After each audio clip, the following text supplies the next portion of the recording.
Why would a child as young as 3 ever be on mind-altering drugs? Well, for the past 8 months, the troubleshooters have poured through reams of state documents and discovered thousands of foster kids appear to be on powerful psychotropic or mind-altering drugs. Many of these children are barely in kindergarten. Some are even toddlers. We didn't even know he was in the hospital until he called us from the Laurel Ridge himself.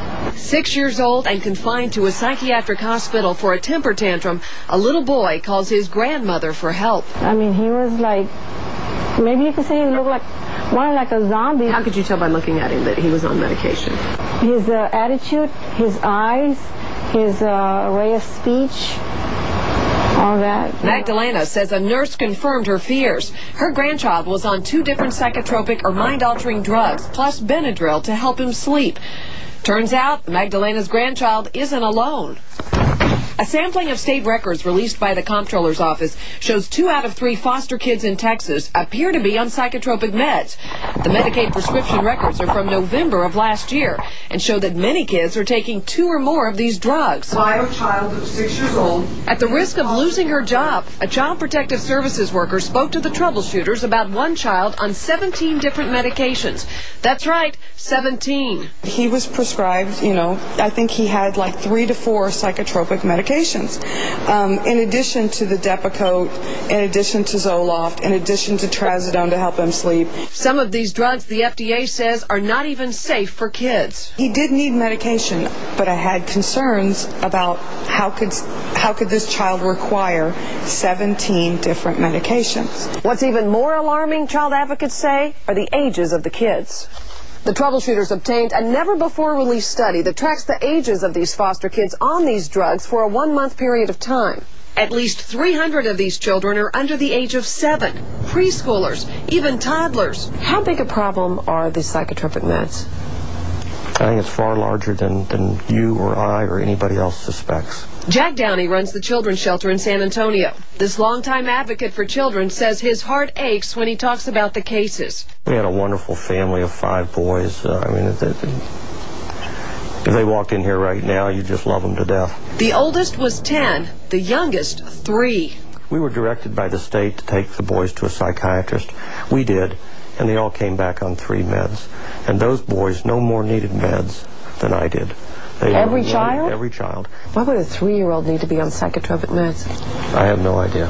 I mean, he was just the jolliest little kid. So who's prescribing these medications? You would think psychiatrists, right?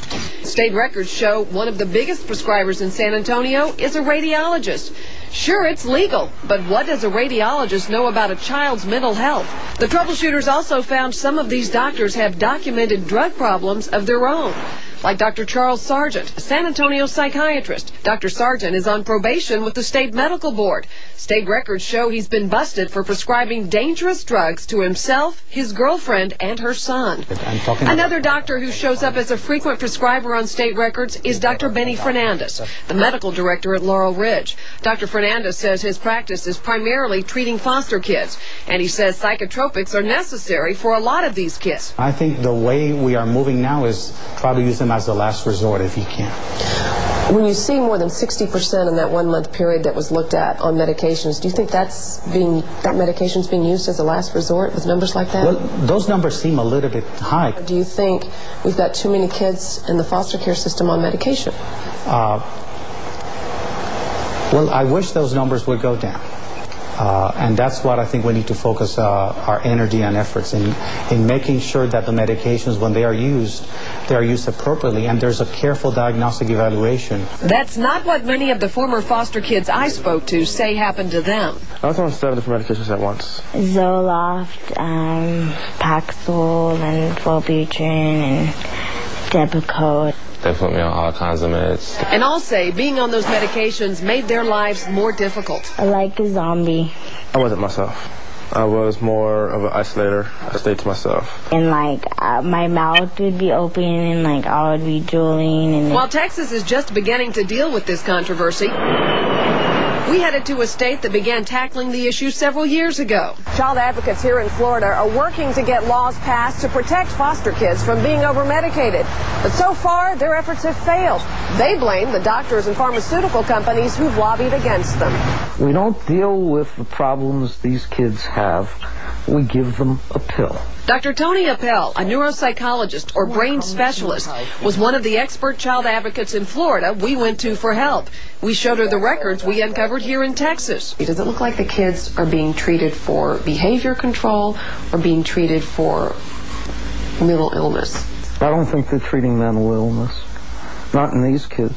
The psychiatrists and the people on the other side will say, well, these are sick kids. I mean, these are kids who've been sexually abused. They need medication. Being sexually abused makes you a victim. It doesn't make you sick. So what are we doing to these kids? We're taking away their future. We're taking away their ability to relate to people. Trust, love, caring, the ability to put yourself in the other person's shoes and to see how they see you. We take all that away from these children. What we've come across these last couple of days are these kids who seem to be heavily medicated. Is that common, uncommon? We're talking about kids in the foster care system? Yeah. When I worked in the foster care system as a CASA, which is a court-appointed special advocate, in fact, I found that there were an alarming number of children that were being placed on psychotropic drugs. And because I was a pharmaceutical rep who had sold psychotropic drugs, I was familiar with the side effect profiles and the dangers of these products, and I was really concerned because a lot of the children were only 2, 3, 4, and 5 years old. 2 years old on... We're talking on major antipsychotic drugs like Zyprexa, on ADHD stimulants like Adderall. Absolutely.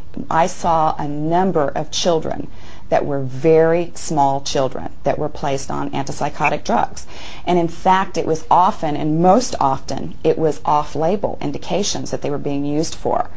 In fact, antipsychotic drugs are supposed to be used for psychosis, for schizophrenia, and symptoms of that nature.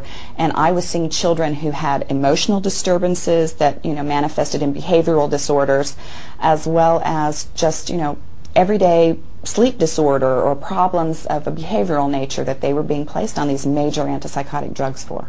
So why would you prescribe those for a child? To be honest with you, I think there's only rare circumstances that you would prescribe them for a child, primarily because children are 3 times as likely as adults to have adverse reactions to pharmacologicals. So if you're talking about a very small child who has developing kidneys and liver and brain and that sort of thing, they don't have the ability to either metabolize the drugs or to eliminate the drugs properly, and they very often become neurotoxic because they pass the blood-brain barrier. Now, the argument made that these drugs are prescribed as part of their treatment, yes? That's correct. But the problem with that is if you look at the long-term clinical data on these drugs, they have artificial behavioral improvements that diminish over time and completely are gone once you withdraw the drugs.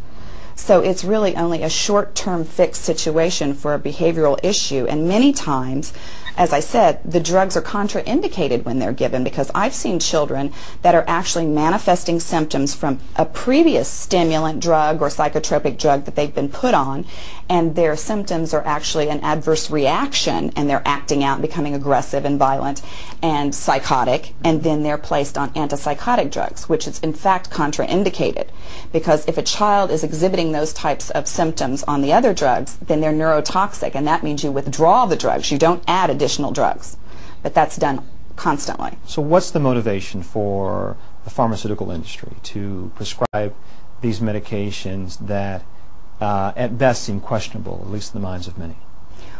Well, obviously the motivation is money, and they're extremely profitable drugs. Oh, come on. Is it that simple? We're talking about children and who are at risk. And I'm sorry, but we had people that were given Vioxx and were given other drugs that the pharmaceutical industry clearly knew that there were contraindications in the way they were being used and that there were risks that weren't being disclosed. That is not an unusual phenomenon in this industry. Yo.